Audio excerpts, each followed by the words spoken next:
আসসালামু আলাইকুম ভাই বোনেরা, খবরদার খবরদার ভিডিওটি টান দিবেন না। আজকে আমি কোরআন শরীফতে ছোট্ট একটি সূরা পড়াবো, সূরা কাউসার। এটি কেমন ভাইরাল হয় দেখবো।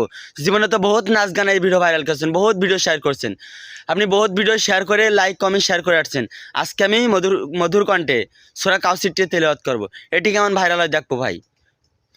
আপনি মুসলমান হলে কমেন্ট বক্সে বলে যাবেন আলহামদুলিল্লাহ আমি সূরা কাউসারটি তেলাওয়াত করছি। বিসমিল্লাহির রহমানির রহিম। ইন্না আতাইনাকাল কাউসার ফাসাল্লি লিরাব্বিকা ওয়ানহার ইন্না শানিয়াকা হুয়াল আবতার। সূরা কাউসারটি ভালো লাগলে দ্রুত লাইক কমেন্ট শেয়ার করবেন। আপনি মুসলমান হলে কমেন্ট বক্সে বলে যাবেন আলহামদুলিল্লাহ। ভিডিওটি দ্রুত ভাইরাল দেখতে চাই। আপনি মুসলমান হলে দ্রুত লাইক কমেন্ট শেয়ার করবেন, আর ভিডিওটা আমি দ্রুত ভাইরাল দেখতে চাই।